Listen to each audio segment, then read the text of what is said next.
semuanya, perkenalkan nama saya Aurora Antonella dari kelas 9A nomor absen 6. Di sini saya ingin mewawancarai salah satu pembatik handal di kota Madiun. Ayo ikutin aku.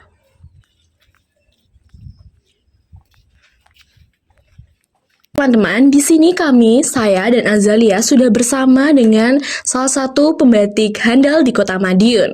Baik, dengan siapa kami berbicara? Dengan Bu Erida dari Batik Tembo. Baik, kami berbicara dengan Ibu Ida dari Batik Tembo, Kota Madiun. Langsung saja kita mulai ke pertanyaan pertama. Pertanyaan pertama, sejak kapan Ibu memulai untuk membuat usaha batik atau mulai menciptakan salah satu motif batik atau lain sebagainya? Iya. Selamat siang anak-anak. Wida mulai membatik sudah 10 tahun lalu.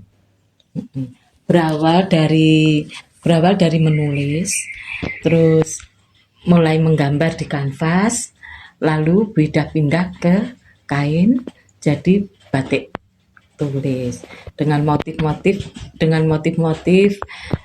Wida kan ngangkat Sungai Madiun yang ada di Madiun ini. Yeah. Ya, tempat tinggal Wida kan dekat sungai, jadi Wida ngangkat Sungai Madiun. Jadi Bu Ida namakan Tembo Batik. Tembo itu artinya sampan atau perahu. Jadi Bu Ida ngangkat filosofinya, Bu Ida Sungai Madiun sama sekitar zaman dulu keadaan bagaimana, sungai itu bagaimana, banyak kerang atau bukur, ikan. Jadi motif-motifnya Bu Ida kebanyakan dari kayak pesisiran kayak di Sungai Madiun itu, dan bunga-bunganya juga di pinggiran sungai gitu. Pokoknya Bu Ida angkat itu yang ada kehidupan, jadi kearifan lokal lah, tetap tradisional. Oke, baik. Untuk pertanyaan kedua, apa yang membuat Ibu tertarik untuk menjadi seorang pembatik? Bu Ida suka membatik ya, hampir sama ya jawabannya dengan tadi ya. Dari menulis, terus menggambar Di kanvas, kanvas, terus Wida pindah kanvas, pindah kain. Seperti apa ya kalau pindah kain itu? Ternyata peminatnya tuh ayo terus, ayo bikin ini, bikin lagi gitu. Jadi Wida langsung pindah ke kain itu, kok banyak peminatnya, jadi suka gitu. Jadi kan kadang nggak usah beli lukisannya, beli batiknya aja yang lebih miring harganya, atau sama aja gitu. Jadi Wida mulai menekuni ke batik sampai sekarang. Ibu Ida sendiri kalau mulai belajar batik itu atau udah ada turun temurun atau memang ingin belajar sendiri ini? Kalau batik yang dulu membatik juga, yang membatik, tapi zaman dulu pakai warna alam ya, pakai secang, daun-daun, kulit gitu, yang masih pakai itu. Apakah Ibu Ida pernah menciptakan salah satu motif batik sendiri untuk mungkin hanya kayak hobi atau salah satu motif batik yang ya Ibu Ida ingin ciptakan sendiri? Kalau Ida kan filosofinya sungai, Sungai Madiun. Jadi Bu Ida menggambar yang motif-motif sungai, motif yang ada di sungai. Terus apa aja Bu Ida gali. Seperti punya Ocah kemarin itu juga judulnya Segorasih itu. Mestinya taruh sini ya tadi. itu Segorasih itu punya Mbak Ocah ya. Tuh, jadi yang seperti itu. Terus ada Aksara Tembo. Aksara Tembo itu seperti ini, coklat itu ada serinya. Gitu. Jadi semua punya judul, punya cerita batik-batiknya Bu Ida. Jadi nggak sekedar membuat aja. Aku bikin ini, terus apa itu judulnya, nggak ada narasinya. Gitu. Kalau Bu Ida tetap ngangkat itu, tetap dari tulisan ke gambar ke batik, semua ada ceritanya. Baik, untuk pertanyaan selanjutnya, apa tantangan terbesar yang Ibu Ida alami selama menjadi pengrajin batik? Kalau tantangannya waktu COVID ya, waktu COVID itu sepi, harus di rumah gitu. Jadi ya tetap tetap mengikuti di rumah aja gitu. Tapi ya ada 1, 2 gitu. Untuk pertanyaan Tapi selanjutnya. kalau berkarya tetap Oh, nggak ada hentinya. itu walau dari rumah ya. Jadi Bu Wida kan lewat hati, berkarya lewat rasa, lewat hati. Jadi berkarya itu nggak harus ada pesanan. Nah gitu enggak. Selalu ada yang baru itu. Baik. Untuk pertanyaan selanjutnya, menurut Ibu, apakah ada perbedaan di setiap motif batik tradisional dan batik modern yang berkembang saat ini? Tradisional tetap pakemnya ya, nggak boleh diganti ya.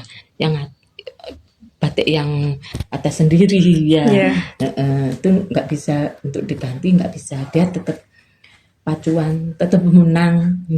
Tuh, jadi yang baru-baru ini mungkin pembatik mengikuti tapi tidak boleh merubah itu, tetap motifnya tidak boleh dicontoh, tidak boleh, tetap harus menggambar sendiri tapi mengikuti zaman sekarang. Kalau diem aja nggak mau menggambar yang baru, maksudnya pembatik. Kalau diem aja hanya diem nggak ngikutin yang baru, ya begitu aja, ketinggalan. Kalau Bu Ida kan dari cerita ke gambar, jadi selalu pengen yang baru, gitu. Jadi untuk berkarya itu nggak harus ada pesanan, ada ini, enggak. Jadi terus berkarya. Jadi kayak semuanya itu harus dikreasikan gitu ya, dari batik ke batik. Iya, bisa. Nanti pindah ke tas, pindah ke kain, pindah ke tas, kain, sial gitu. Jadi selalu berubah-ubah. Ganti, pengen ganti gitu. Apa perbedaan teknik-teknik membatik yang pernah Ibu Ida lakukan selama menjadi pengrajin batik? Tetap batik tulis ya yang utama, karena nilainya tinggi kalau batik tulis. Terus sogan, ekoprint, naktol, itu bahan-bahannya seperti itu. Sibori, ekoprint itu. Terus jemputan itu, terus abstrak ciprat itu tetap. Berarti nilai yang paling mahal paling tinggi itu tetap masih di batik tulis. Karena apalagi warna alam. Kalau warna alam, bahannya warna alam itu harganya lebih tinggi. Juga bahan kainnya. Kalau sutra mahal gitu. Sutra di warna alam mahal sekali. Tuh. Untuk pertanyaan selanjutnya, bagaimana cara mempertahankan penggunaan batik atau pembelian batik di waktu yang sekarang seperti ini, atau ekonomi yang lagi rendah-rendahnya seperti ini? Kelihatannya kalau di Tembo ya enggak lalu stabil aja.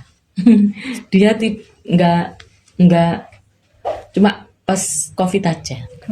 Kalau yang bulan Agustus, Juli Agustus itu yang rame itu kalau di Tembo ya, selain kain, kaosnya itu kan kolab sama batik tulis di sini. Jadi beda gambar satu persatu gitu. Itu banyak pemesannya. Kemarin bisa 100-an. 100-an itu kemarin. Soalnya kan untuk ibu-ibu Dharma Wanita Madiun liburan kemana ya, Magelang ya, itu bisa segitu, sama yang lain-lainnya.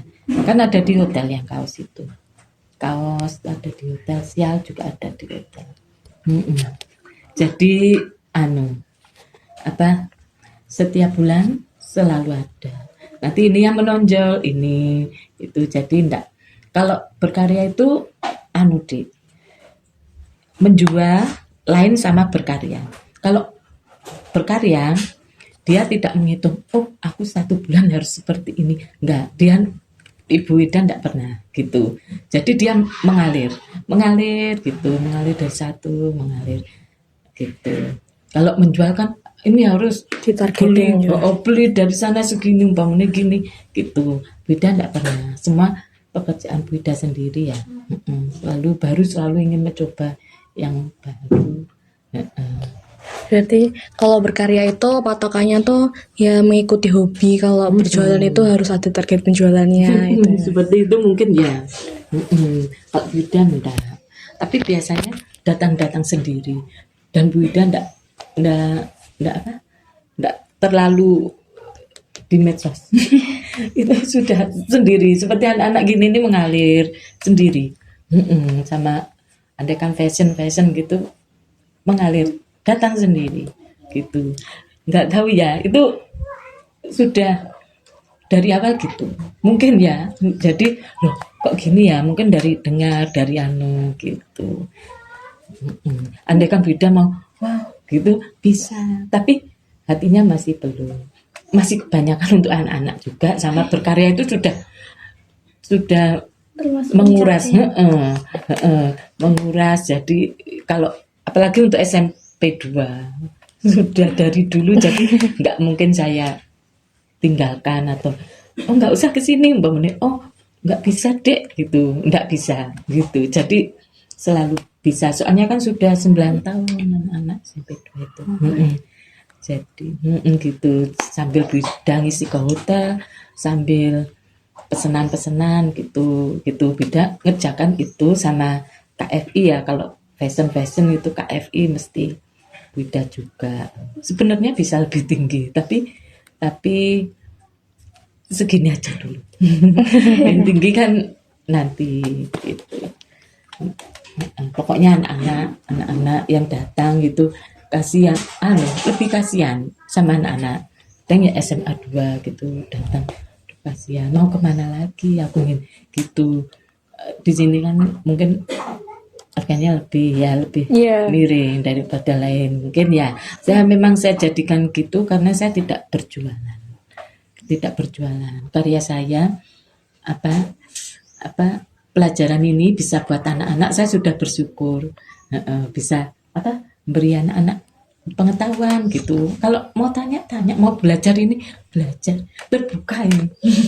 Gitu sampai ini ya saya ngerjakan ini yang mau belajar di sini ini udah di belakang gini sudah sepi mbak, kapan sepinya gitu. Jadi saya yang pertama tetap anak-anak SMA SMP, kalau SMP SMA 5, SMA 2 ya. Gitu ceritanya. Berkarya dan berjualan lain toh. Iya. Ya. Jadi kalau apa-apa lewat hati itu nanti kita mengerjakan bisa berbagi ke orang lain, enggak disimpan sendiri, dan rezeki itu akan datang sendiri gitu. Itu harus dibawa sampai mana-mana. Ya toh, sama aja kalau belajar gitu. Oke, untuk pertanyaan terakhir, apa momen paling berkesan yang pernah Ibu Ida rasakan, seperti mungkin diundang ke acara besar atau seperti lain sebagainya? Kalau acara besar, Bu Ida senangnya waktu ke Borobudur International Festival itu lukisan, masih lukisan gitu. Lukisan diundang ke sana gitu seneng. Terus apalagi ya, Proklim kemarin itu juga suka, kan mewakili nasional tuh. Ocha kemarin Bu Ida juga seneng gitu, akhirnya menang. Itu bikinnya harus medi dulu. Kan harus ada ceritanya. Segorasi gitu, itu namanya segorasi. Tuh. Itu sudah bisa menduga menang. Bu Ratna sampai gini, menang gak ya Bu Ida? Menang Bu Ratna, aku bisa menang gak ya Bu Ida? Menang ya gitu, jangan disebut apa gitu. Akhirnya menang. Terus sama KFI fashion gitu Sebenarnya kemarin ada acara, tapi Bu Ida pas repot. Iya. Baik teman-teman, segitu dulu wawancara yang bisa kami sampaikan dan kami pertanyakan kepada Ibu Ida, salah satu pengrajin batik handal di Kota Madiun. Dan sampai jumpa ke wawancara selanjutnya. Wassalamualaikum warahmatullahi wabarakatuh.